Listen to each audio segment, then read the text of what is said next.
नमस्कार, मैं भंवर मेघवंशी जन ज्वार के अपने कार्यक्रम हाशिए के लोग में आपका स्वागत करता हूं। दोस्तों, हमने पिछली बार बातचीत की कि कोरोना से लड़ने के इस पूरे अभियान में किस तरीके से इस देश का सफाई कर्मचारी समुदाय अपना योगदान दे रहा है। वो सफाई कर्मचारी जिनको हम आमतौर पे नजरअंदाज कर देते हैं, जिनको हम झाड़ू और टोकरी ले जाते हुए देखते हैं या अपनी गलियों को साफ करते हुए देखते हैं या सीवरेज में उतर करके उनको साफ करते हुए देखते हैं, हमारी नजर में ये समुदाय कभी आता ही नहीं है। लेकिन इस दौरान जबकि कोरोना का कहर पूरे मुल्क पर टूट पड़ा है, ऐसे समय में इस देश की सफाई व्यवस्था को संभालने का जिम्मा इसी सफाई कर्मचारी समुदाय ने उठा रखा है और तमाम तरह के खतरे झेलते हुए वो सफाई के काम में लगे हुए हैं। जहां जहां भी क्वारंटीन सेंटर बनाए गए हैं वहां उनकी ड्यूटी है, आइसोलेशन सेंटर्स में उनकी ड्यूटी है और यहां तक कि जो कोरोना के आईसीयूज बनाए गए हैं उन वार्ड में भी, उन अस्पतालों में भी सफाई कर्मचारी समुदाय के लोगों की ड्यूटीज हैं और उस ड्यूटी को वो बखूबी निभा रहे हैं। तो हमने पिछली बार के एपिसोड में उस समुदाय के योगदान की चर्चा की। इस बार हम चर्चा करेंगे कि जब इस किस्म की महामारियां आती है तो उन महामारियों के वक्त में हमारा जो इंसानी व्यवहार है वो किस तरीके से बदल जाता है। चाहे 100 साल पहले आया प्लेग हो, तब लोगों का व्यवहार अपने ही लोगों के, अपने ही परिजनों के, अपने ही परिचितों के प्रति किस तरीके से बदल गया है। और आज हम देख रहे हैं कि कोरोना के वक्त में किस तरीके से लोगों का व्यवहार बदला है और ये डर की वजह से भी है और कई बार ये भयंकर किस्म की अफवाहों की वजह से भी होता है। जिस तरह का नफरत और भेदभाव का पूरा माहौल इस समय नजर आ रहा है कि लोग सब्जियों वालों को रोक करके उनके आधार कार्ड मांग रहे हैं और उनकी जाति और मजहबी पहचानों के आधार पर उनको अपना कारोबार करने दिया जा रहा है। तो ये जो नफरत और भेदभाव की जो स्थितियां बनती है, ये विभिन्न किस्म के वायरसों से संक्रमित लोगों के साथ किस तरीके से उनको प्रभावित करती है, ये अपने आप में एक बहुत खतरनाक स्थिति है। हम पाते हैं कि एचआईवी जो कि एक वायरस है और उससे पीड़ित लोगों के प्रति भी हमारे समाज का जो आचरण है, हमारा जो उनके प्रति व्यवहार है, वो भी लगभग वैसा ही हो जाता है जैसा आज हम कोरोना से प्रभावित लोगों के साथ कर रहे हैं। पुणे में एक फार्मास्यूटिकल कंपनी में कार्यरत एक एचआईवी पॉजिटिव लड़की को जब ये पता चल गया कि वो एचआईवी से पॉजिटिव है तो उसको जबरन इस्तीफा लेकर के नौकरी से निकाल दिया गया। लड़की ने हिम्मत नहीं हारी, वो लेबर कोर्ट पहुंची और अंततः लेबर कोर्ट से जीत करके वापस वो उसी फार्मास्यूटिकल कंपनी में अपने जॉब को उसने ज्वाइन किया।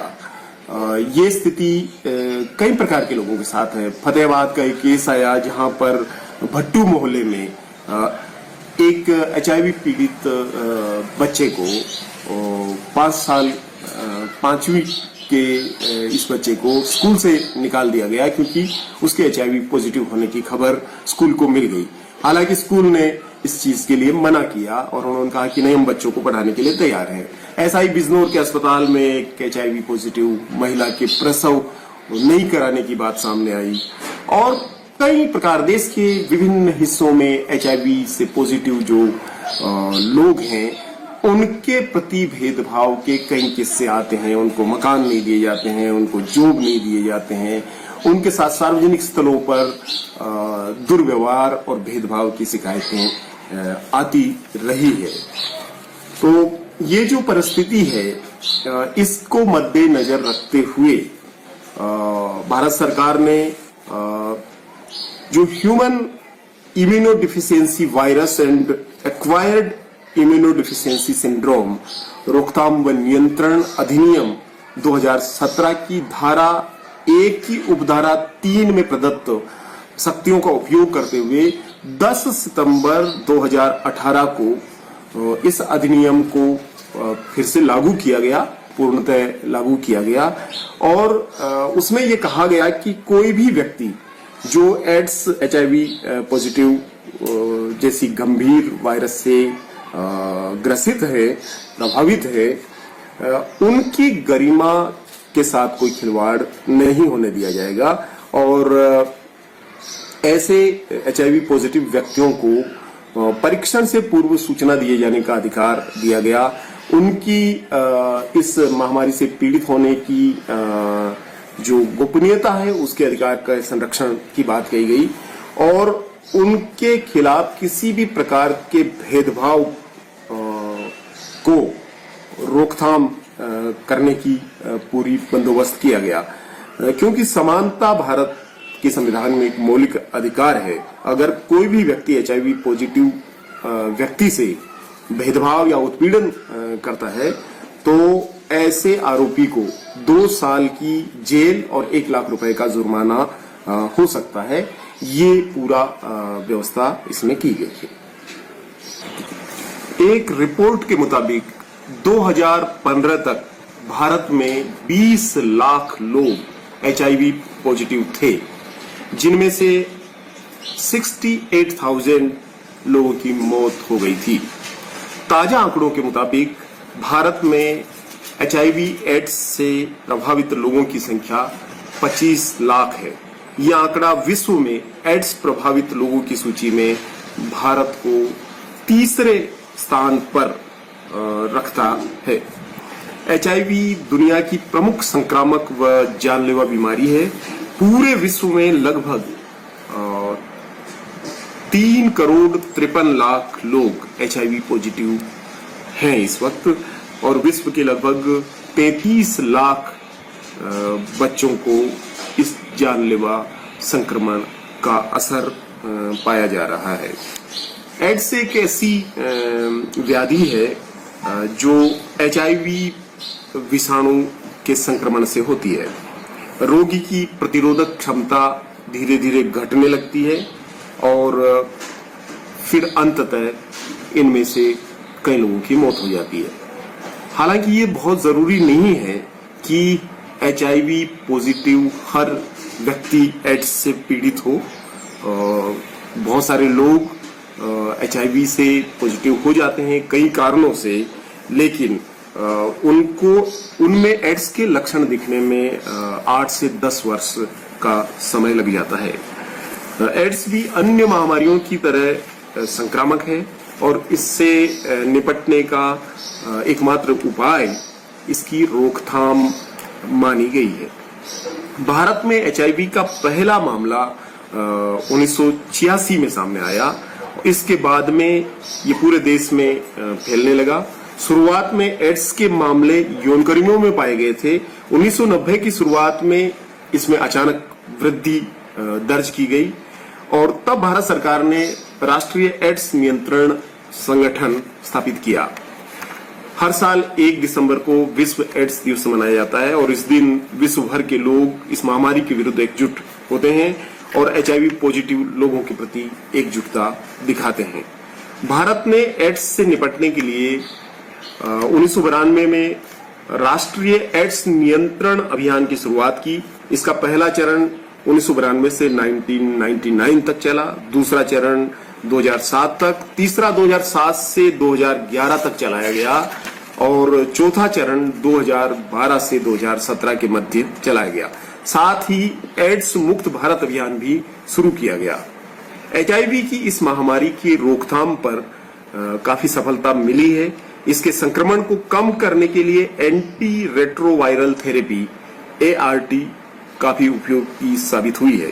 इससे रोगियों को बचाया जा सकता है। भारत ने HIV एड्स से निपटने के लिए वर्ल्ड हेल्थ ऑर्गेनाइजेशन और अंतर्राष्ट्रीय एड्स संगठन सहित कई विश्व स्तरीय संगठनों, स्वास्थ्य संगठनों, NGOs के साथ द्विपक्षीय भागीदारी की और भारत के विभिन्न राज्यों में भी समेकित परामर्श व जांच केंद्र और एंटीवायरल थेरेपी केंद्र, यौन संक्रमित रोगों के उपचार केंद्र भी स्थापित किए गए।